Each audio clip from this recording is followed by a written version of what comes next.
वे सब देव हैं, पर शिवजी महादेव हैं। हमारे वैदिक सनातन धर्म के अनुसार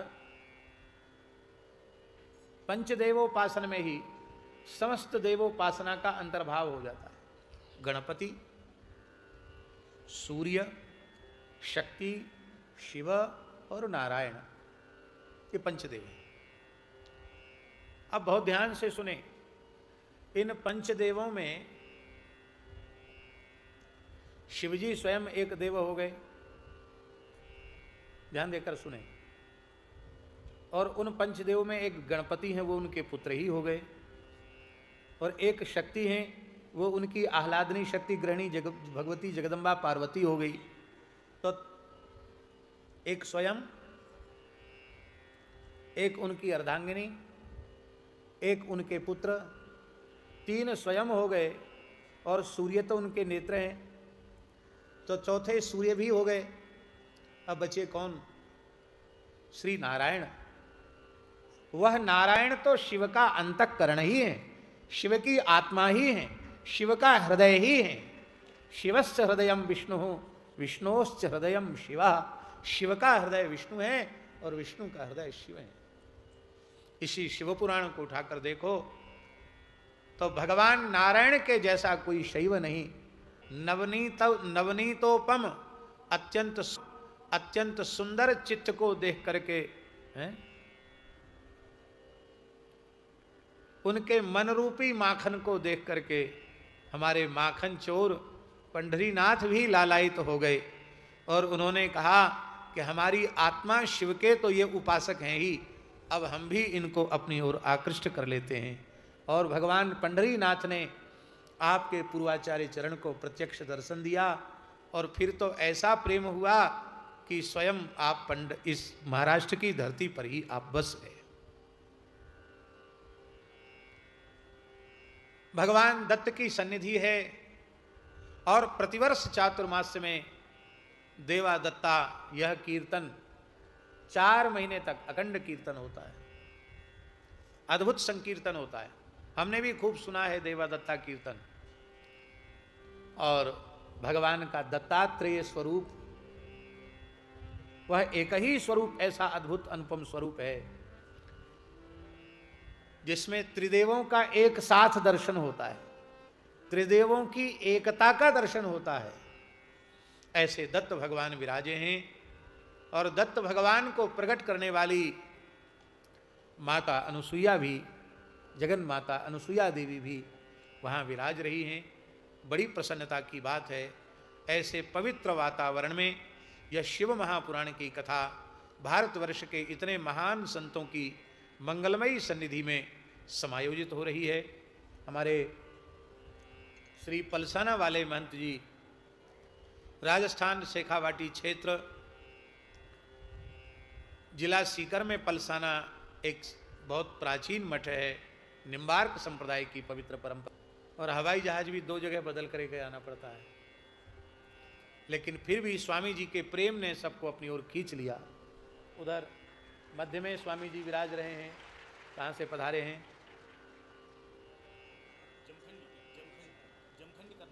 जमखंडी कर्नाटक से लिंगायत परंपरा के पूज्य स्वामी जी पधारे हैं। उनके निकट एक महान संत विराज रहे हैं। बद्रीनाथ के श्री पुजारी जी, बद्रीनाथ के संत भगवान पधारे हैं।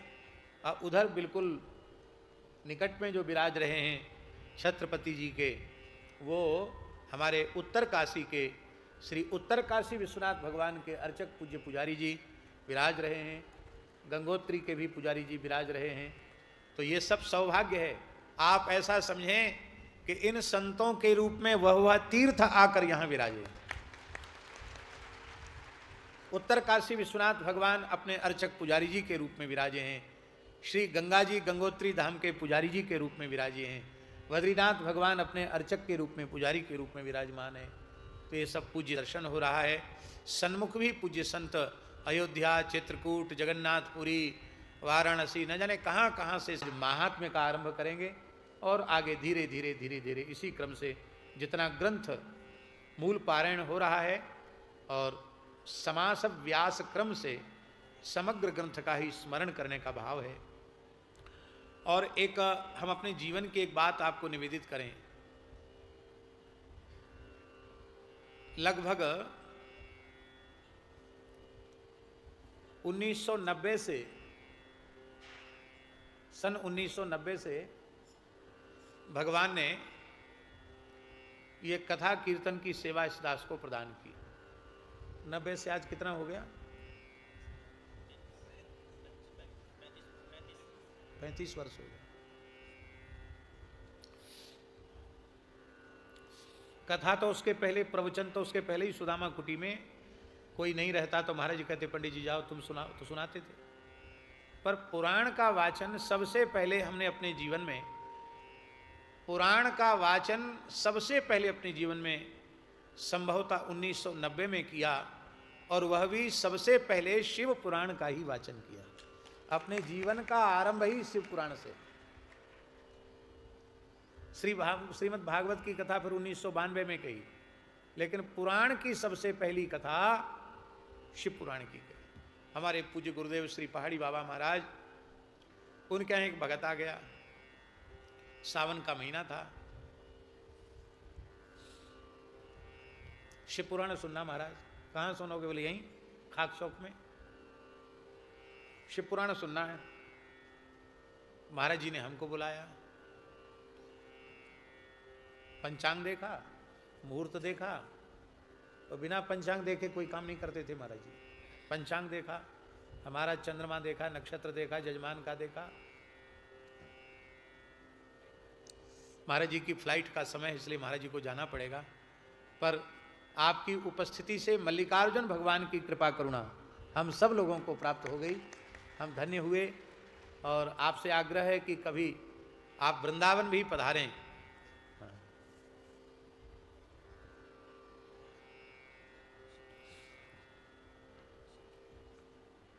तो महाराज जी ने,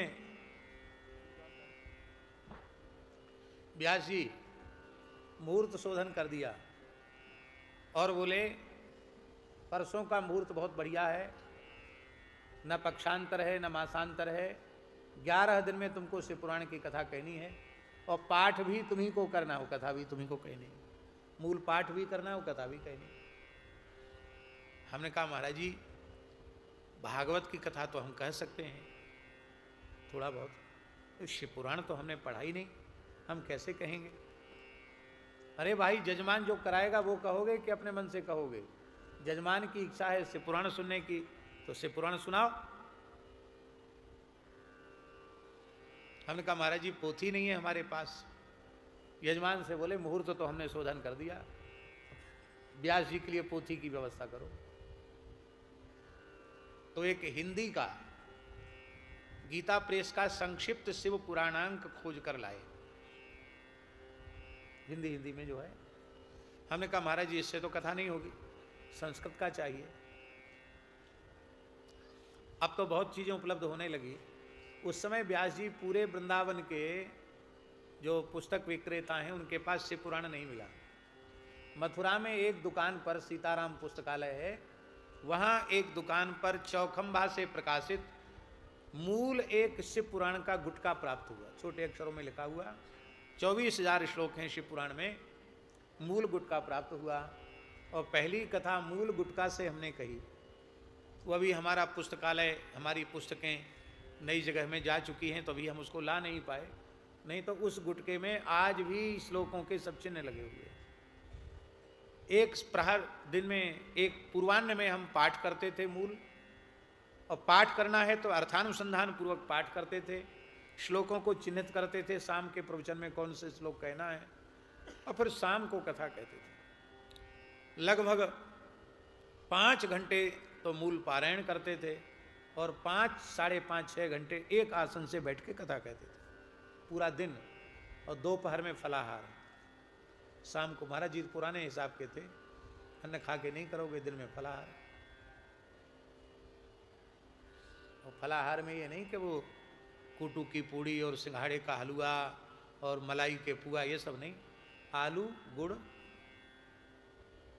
बस हो गया। मठा पी लो, दूध पी लो, दही ले लो, शकरकंदी ले लो, हाँ, यही फलाहार होता। और फलाहार में कोई, महाराज कहते थे अन्नाहार से चौथाई खर्च होना चाहिए फलाहार में, तब तो फलाहार है, और नहीं तो फलाहार वलाहार कुछ नहीं, सब ढोंग है। ऐसा महाराज जी बोलते थे। अन्नाहार में जितना खर्च होता है उससे चौथाई खर्च हो फलाहार में। अन्नाहार में 100 रुपये खर्च होता है तो फलाहार में 25 रुपया खर्च होना चाहिए। एकाध कोई फलाहारी आए तो महाराज तो उनको आलू सिद्ध करके, वो भी सिद्ध होते हुए चावल में ही आलू डाल दिए धोके, सिद्ध हो गए तो उनको धोके दे दिए, लो गुड़ खाओ, लो दूध पी लो, एक गिलास, हो गया फलाहार। भाग गए बेचारे फलाहारी एक दिन में। तो महाराज जी पुराने ढंग के महापुरुष थे, स्वयं भी उनका आहार बहुत नियंत्रित था। दिन में 1-1.5 छटाक साग और शाम को 1.5 पाव दूध, बस यही उनका आहार। तो भगवत कृपा से उस समय शिव पुराण का मूल पारायण भी हुआ और कथा भी हुई। उसके बाद लंबे अंतराल के बाद फिर पुनः पूज्य श्री पथमेड़ा महाराज जी की आज्ञा हुई और पथमेड़ा गोधाम आनंदवन महातीर्थ पथमेड़ा में चातुर्मास्य के अवसर पर, श्रावण मास के पवित्र अवसर पर 11 दिन में शिव पुराण की कथा हुई।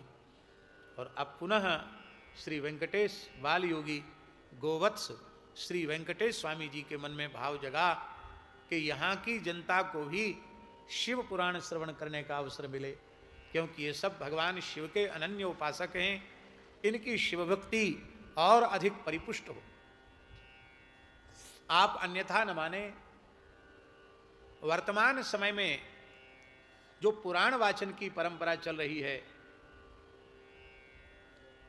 उसमें ग्रंथ का आधार लेकर, पुराण का आधार लेकर कही जाने वाली बातें बहुत कम हैं, और पुराण के नाम पर मनगढ़ंत बातें और टटका टोना, ऐसा कर दो ऐसा हो जाएगा, ऐसा कर दो ऐसा हो जाएगा, ऐसी बातें ही अधिक प्रसिद्ध हैं। हमारी प्रार्थना है आप लोगों से कि आप लोग यदि किसी पुराण को, शिव पुराण को ही आप समझना चाहते हैं तो गीता प्रेस गोरखपुर से संक्षिप्त शिव पुराणांक प्रकाशित है। आप लोग वही घर में ले आइए और पवित्र आसन पर बैठकर श्रद्धापूर्वक पाठ कीजिए, उसको मूल मूल पढ़िए, आपको स्वयं को बोध होगा कि शिव पुराण में क्या क्या है। कथा के नाम पर प्रायः मनोरंजन की प्रधानता हो गई है, इसलिए आप लोग सावधान होकर के आत्मरंजन करें। 1 सप्ताह पर्यंत आप लोग श्रद्धा पूर्वक कथा का श्रवण करें। अब हम व्यास जी से कहते हैं कि व्यास जी, ठीक। ओम श्री शांब शिवाय नमः, श्री गणेशाय नमः। सौनक उवाच हे हे सूत महाप्राज्ञ सर्वसिद्धांत वित्प्रभो आख्याहि मे कथा सारम पुराणानां विशेषतः। शिव पुराण की कथा के आरंभ में आज सर्वप्रथम शिव पुराण के महात्म्य का निरूपण किया जा रहा है। हमारे सनातन धर्म में महात्म्य का बहुत अधिक निरूपण किया गया। प्रत्येक चीज का महात्म्य, गंगा जी का महात्म्य, यमुना जी का महात्म्य, गोदावरी का महात्म्य, ऊर्ध्वपुंड्र का महात्म्य, त्रिपुंड्र का महात्म्य, तुलसी का महात्म्य, रुद्राक्ष का महात्म्य, गाय का महात्म्य, ब्राह्मण का महात्म्य, वैष्णव का महात्म्य, संत का महात्म्य, गुरु का महात्म्य, पतिव्रताओं का महात्म्य, महात्म्य की बहुत चर्चा है। और महात्म्य का श्रवण अत्यंत अत्यंत आवश्यक है, क्योंकि महात्म्य श्रवण के बिना श्रद्धा उत्पन्न नहीं होती है, और श्रद्धा के बिना विश्वास दृढ़ नहीं होता है, और श्रद्धा विश्वास के दृढ़ हुए बिना साधन केवल क्रिया बनकर रह जाता है, मात्र परिश्रम बनकर रह जाता है। उसका जो लाभ हमें प्राप्त होना चाहिए वह लाभ हमें प्राप्त नहीं होता।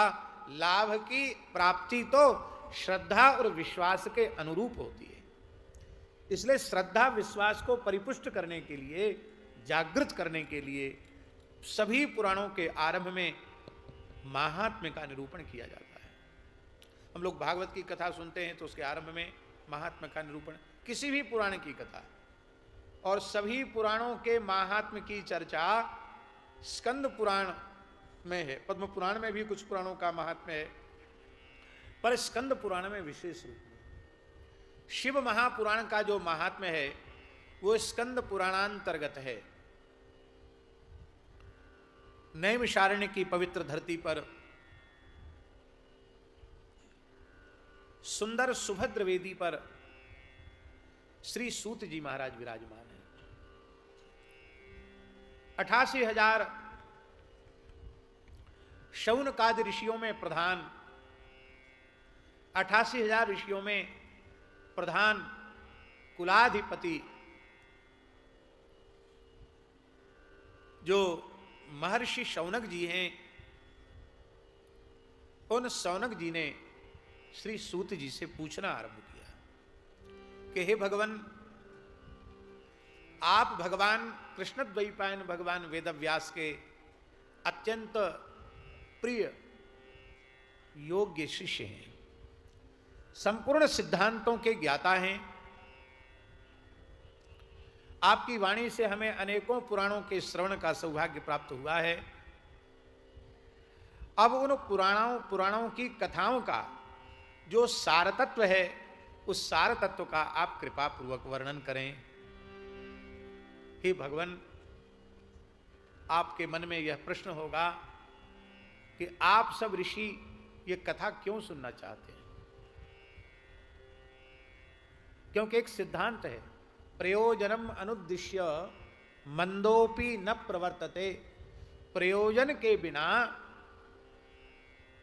मंद व्यक्ति भी, मंद बुद्धि वाला व्यक्ति भी बिना किसी प्रयोजन के किसी कर्म में प्रवृत्त नहीं होता। आप क्यों सुनना चाहते हैं? तो हे भगवान, हमारे श्रवण का हेतु है सदाचारश्च सद्भक्तिर विवेको वर्धते कथम स्विकार निरासश्च सज्जनैः क्रियते कथम। हे भगवान, कराल कलिकाल आ गया है।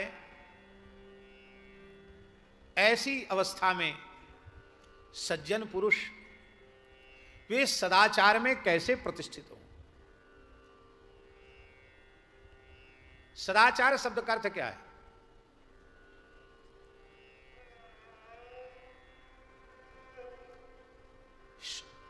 यहां रामचंद्र दास जी के पास आकर इधर बैठ जाएं, वेंकट स्वामी जी इधर बैठ जाएं, जहां अच्युत दास जी बैठे हैं जगन्नाथपुरी वाले। आप थोड़ा पीछे हो जाओ, उनको आगे बिठाओ। हाँ, बस बस बस, यहीं बिठाए। अब हमें सीधे दर्शन होगा।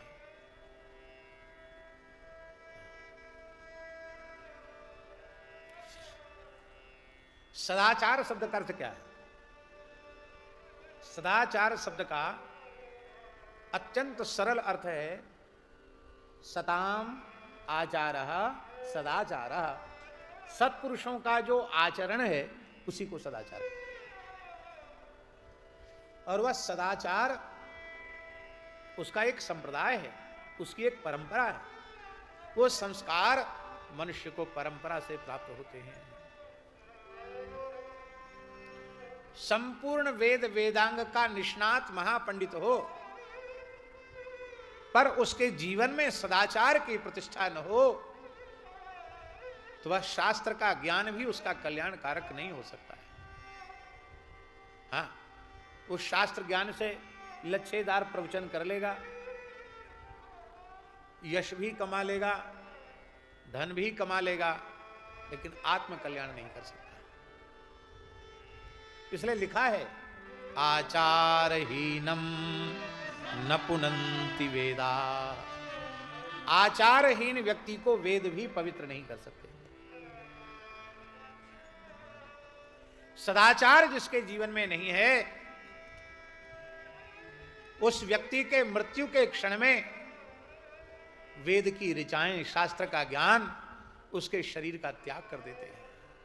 कैसे? बोले नीडम शकुंता इव पक्ष जाता। जैसे पंख उगने के बाद पक्षी घोंसले का त्याग कर देता है, ऐसी देहांत काल में उसका ज्ञान विज्ञान तिरोहित हो जाता है। उसे अपने स्वेच्छाचार का भयंकर दुष्परिणाम भयंकर नरकों में भोगना पड़ता है। इसलिए धर्म का मूल सदाचार ही है। तो भगवान मनुष्य के जीवन में सदाचार की प्रतिष्ठा कैसे?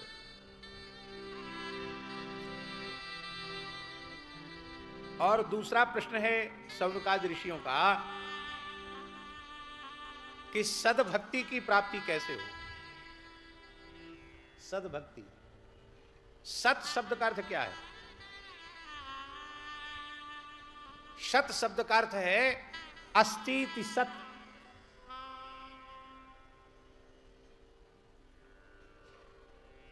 जिसकी सत्ता का त्रिकाल में भी बाध न हो।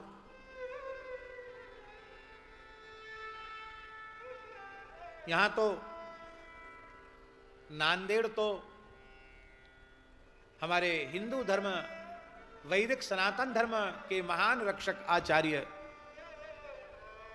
सिख परंपरा के दशम गुरु अनंत श्री समलंकृत श्री गुरु गोविंद सिंह देव जी की पवित्र साधना भूमि है। गुरुद्वारा साहिब यहां विराजमान है। सिख परंपरा के आचार्य चरण श्री गुरु नानक देव जी का वचन है, आदि सच जुगादि सच है भी सच, नानक होसी भी सच। इसी का नाम है सत। वह परमात्मा आदि सत्य है, युगादि सत्य है, वर्तमान में भी सत्य है और भविष्य में भी सत्य रहने वाला है।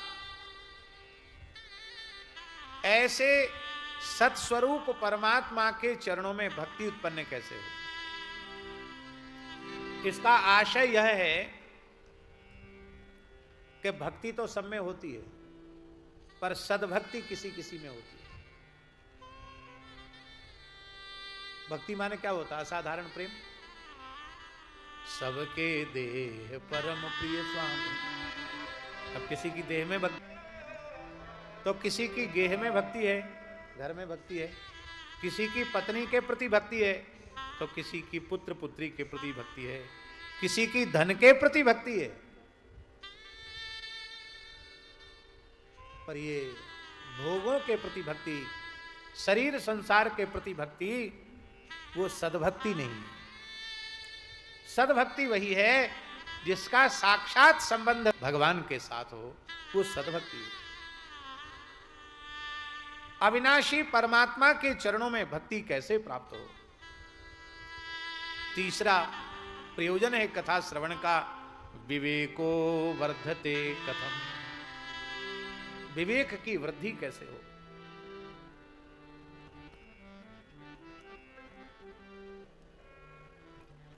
ज्यादा कुछ करने की आवश्यकता नहीं है।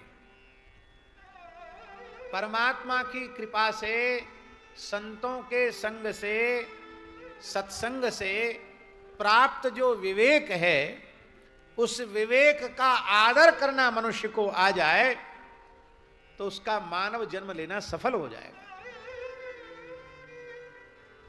पर बड़ी दुख की बात है, हम अपने विवेक का आदर नहीं करते। हमेशा विवेक को नकारते चले जाते हैं। और आश्चर्य की बात तो यह है कि लंबा चौड़ा विवेक के ऊपर व्याख्यान देने के बाद भी स्वयं अविवेक में ही जीते रहते हैं। एक महात्मा बड़े भजनानंदी थे, अहर्निश जप करते रहते थे, बोलते नहीं थे, बहुत कम बोलते थे। एक कोई महानुभाव उनके पास आने लगे। बहुत से लोगों को कुछ ना कुछ बातचीत करने का व्यसन होता है, तो वो महाराज बार बार आने लगे और जब देखो तब सामने बैठ के पूछे महाराज को सुनाओ, महाराज को सुनाओ, महाराज को सुनाओ, महाराज को सुनाओ। जय।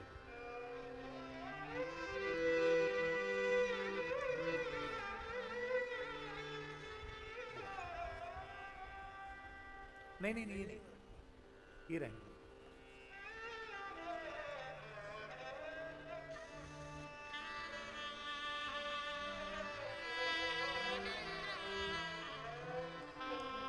विराज विराज।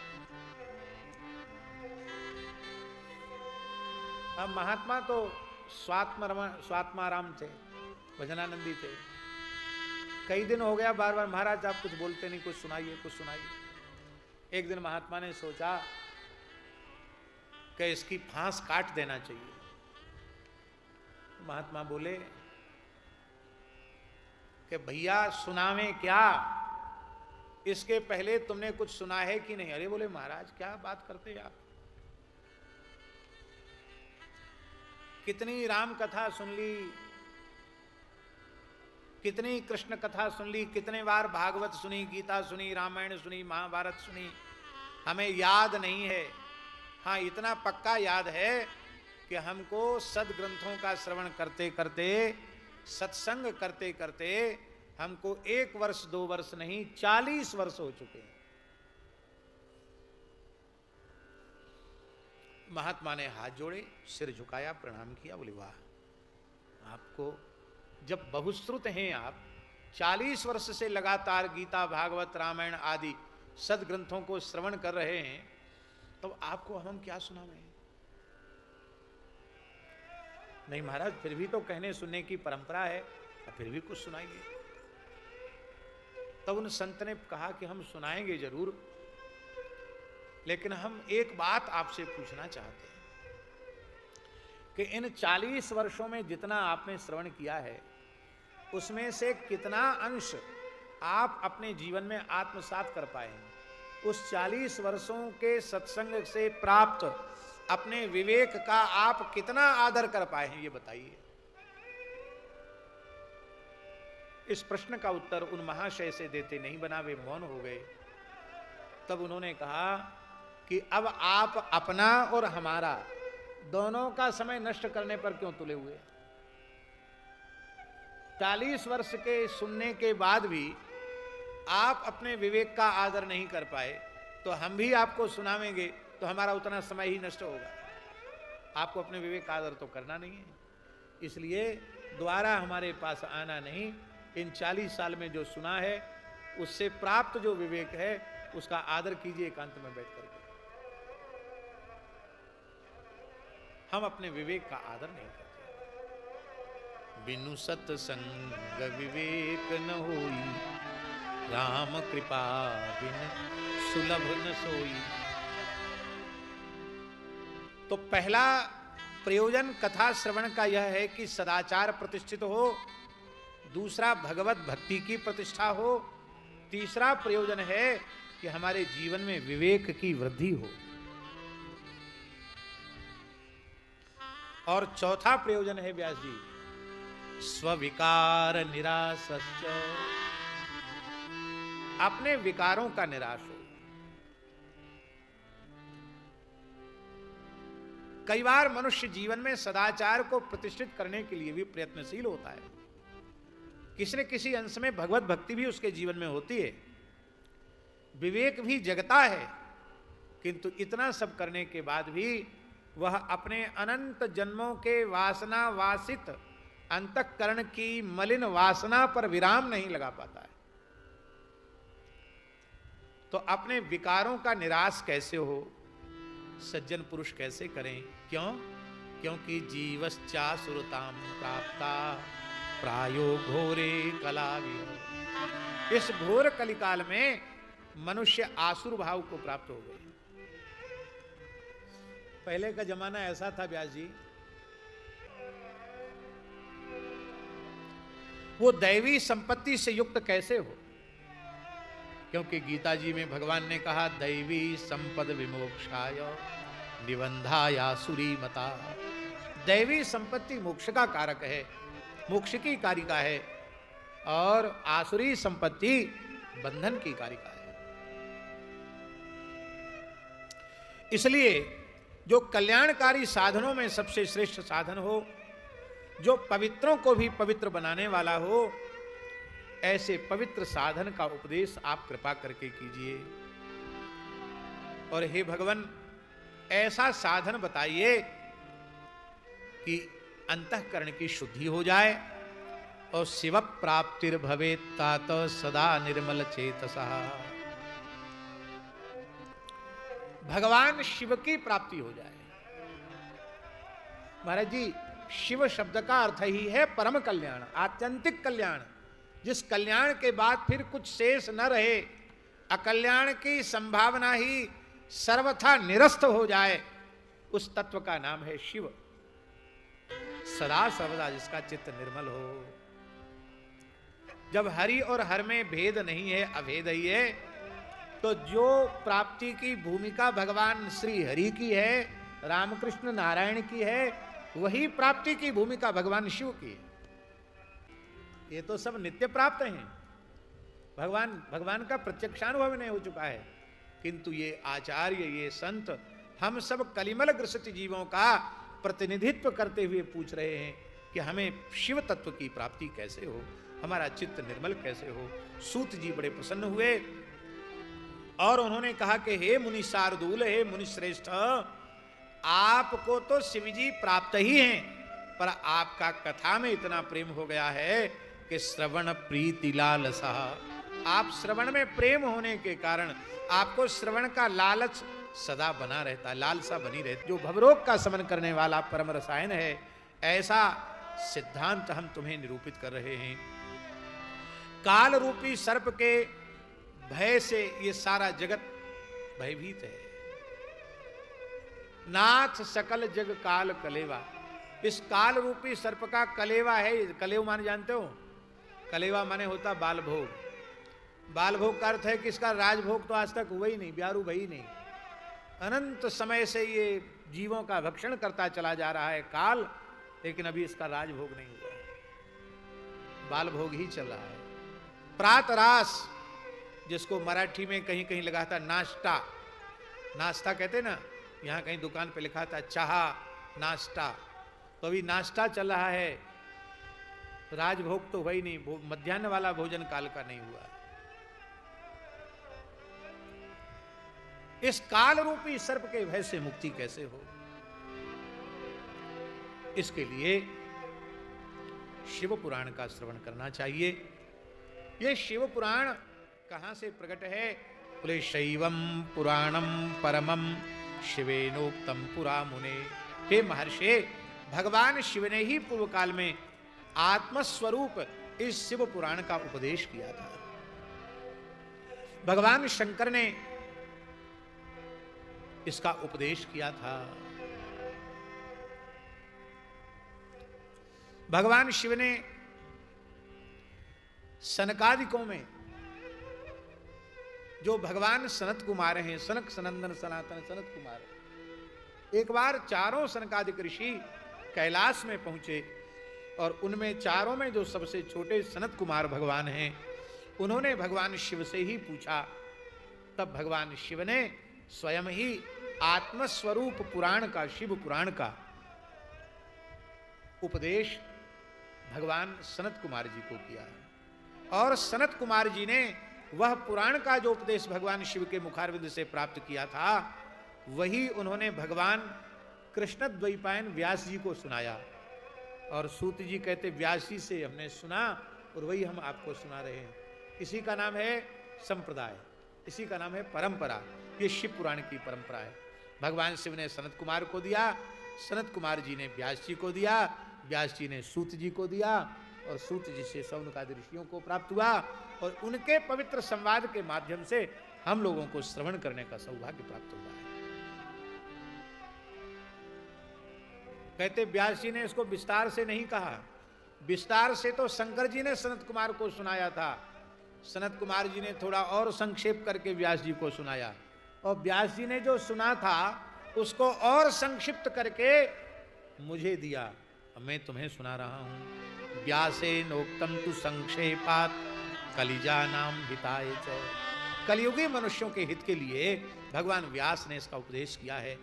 अंतःकरण की शुद्धि के लिए, कलिमल ग्रसित जीवों के मलिन अंतःकरण की शुद्धि के लिए शिव महापुराण की कथा के श्रवण से बढ़कर के दूसरा कोई साधन नहीं। कई जन्मों का पुण्य संचित होता है तो किसी महाभाग्यशाली को शिव पुराण की कथा श्रवण करने का सौभाग्य प्राप्त होता है। देखो कितने सौभाग्य की बात है। परम पवित्र फाल्गुन मास है, शुक्ल पक्ष है, और आज की पवित्र तिथि पर पवित्र वेला में हम लोगों को शिव पुराण सुनने का अवसर प्राप्त हो रहा है।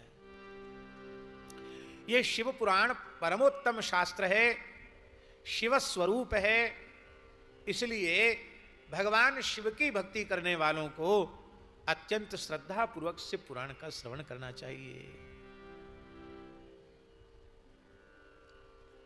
अब एक प्रश्न और है कि भगवान शिव की भक्ति करने वालों को श्रद्धा पूर्वक सुनना चाहिए, और जो रामकृष्ण नारायण के उपासक भक्त हैं उनको नहीं सुनना चाहिए क्या? बोलो।